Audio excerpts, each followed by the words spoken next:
Hello people, this is Mark from Courage Change Books. Guys, I hope that you're well. Let me tell you a story. There was once a young boy who came to his dad, who was a wise man. And the son says to his dad, "Dad, I can't understand why people don't like me. When people become my friends or I become their friend, things go well. And then all of a sudden, things don't work out quite like I want to work out. It seems in me there's this anger. But Dad, I don't know how to deal with it, so I'm coming to you for help. Please help me to deal with my anger, because I don't know what to do." The wise dad decided to take some time out and think about what he's going to do to help his son. After all, he loves his son. So after a few minutes, he says to his son, "Son, I know what to do to help you. Go into the garage and get nails and a hammer. And every time you feel angry, I want you to go to the wooden fence and hammer a nail in the fence." On the first day, the son hit 50 nails into the wooden fence. The second was 60. The third was slightly less. After the week, he's hidden about 200, say, nails in the wooden fence. And this went on for quite some time, 4, 5, 6 months. When eventually the son only hit one nail into the little fence. And by so doing, the son learned how to control his anger. So after a couple of days of no nails in the fence, the son was told by his dad, "Now what I want you to do, son, every time you think about how much you've improved and how happy you are about dealing with this anger, what I want you to do is I want you to take the same hammer, but this time I want you to extract the nail from the fence."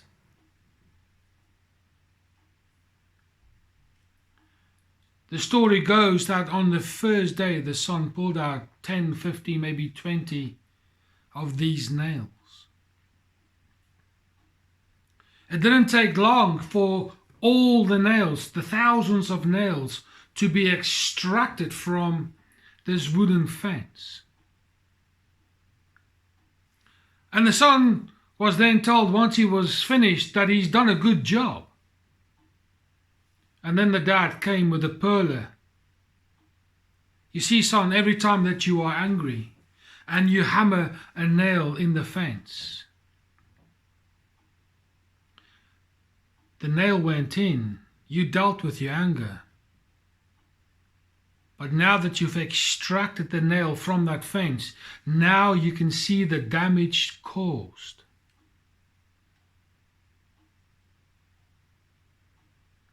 It is with that the son started to cry. And he learned a very valuable lesson. So my friend, it is a little story, I know, it's pretty good. But now I ask you this question: how many times have you taken that nail and nailed it into the people who are near and dear to you? How many nails have you wasted in your life hammering it into people who were maybe there to try and help you? How big is your hardware store to supply you with all these nails just because you are angry?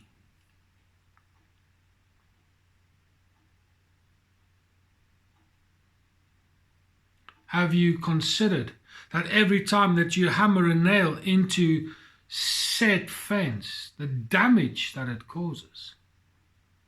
You see, the nail has to expand the wood out in order to make space for it to go in.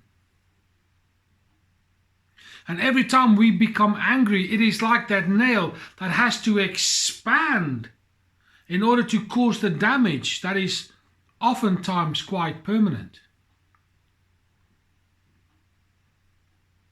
You see, whilst we are hammering away with our anger and our rage, it's very, very rare, if ever, that we consider the damage that is being done, not just to the individual who we are aiming our anger at, but those around about us who are looking at us and our behavior. What damage is it causing them? Just because we are angry. You see, my friend, being angry is a good thing. I've got no problems with people being angry. Because sometimes being angry actually motivates you to do something really, really good. When it crosses your threshold of what you believe to be true and good. But here's the thing, when your anger controls you, it is a bad thing. However, when you know how to control your anger, it is a powerful good. It depends on who's in the driving seat, really. Who's choosing to have that hammer? Because ultimately, a hammer has got no choice. It can only be used to hammer things down. So I'm asking you this question. Who's in charge of your hammer? Who's in charge of how many nails you nail into the wooden fence of life? Are you angry at yourself? Are you angry at your children? Are you angry at your parents? Are you angry at your friends? Are you angry at your lover? All because we're so angry, the world becomes better. And it becomes really toxic when you sit and think about how angry people, how sort of sour they are also. They become nasty, they become horrible folk. And it seems to me that when you're angry, it becomes you. However, when you, like that lad who listened to his dad, then decided to extract the nail out, that to me is like self-forgiveness. Now I know forgiving self is a very difficult thing to do. It is as if the doors permanently welded together and padlocked together with guards around it. I know. But unless you decide to take these nails and pull them out, you will never be set free from the anger that's destroying you. It puts you in charge of you. Because to my mind, and it's only to my mind, anger is a double-edged sword that will kill you emotionally, socially, in every sphere of what is regarded as a relationship as far as I'm concerned. Anger will be the thing that will separate you from your Creator. Just because we take offense and we are grieved and we think that we've been wronged. And we choose to to become angry and resentful and bitter. We choose to do this. Now, my encouragement is this. We have a dad. It might not necessarily be your real dad. It might be a dad-like figure, like a good friend, or maybe God even. Because they care and love you, they will give you the best advice.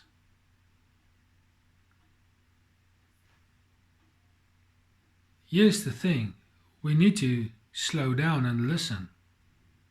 This world is in such a rush. We need to slow down. Once we hammer that nail in, yes, we do feel better.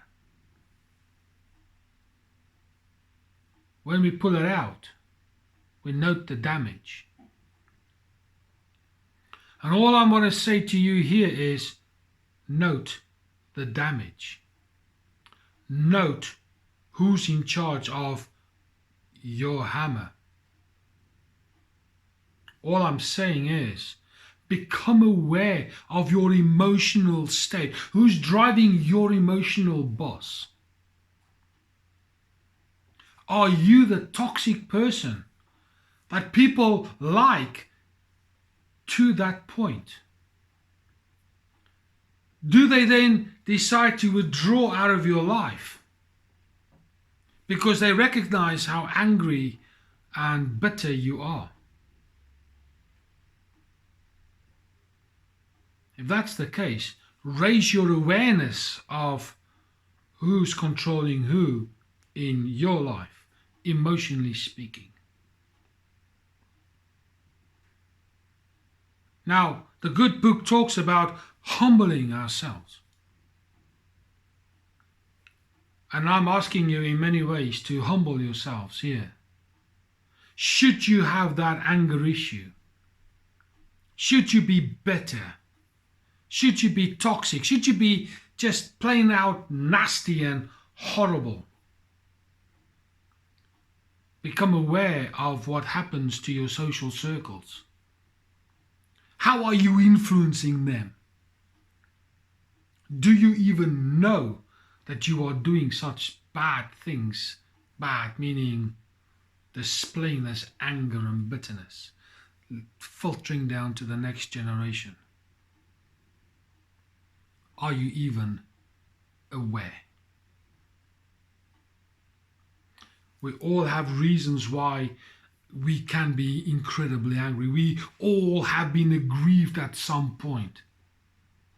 But let me tell you, it is the giant within that will say, I will beat this thing. I'm not going to let it control me, but I'm going to do my damnedest to control it. You yourself will feel so much lighter, so much better, so much freer when you are empowered enough to be in charge of your own emotional state.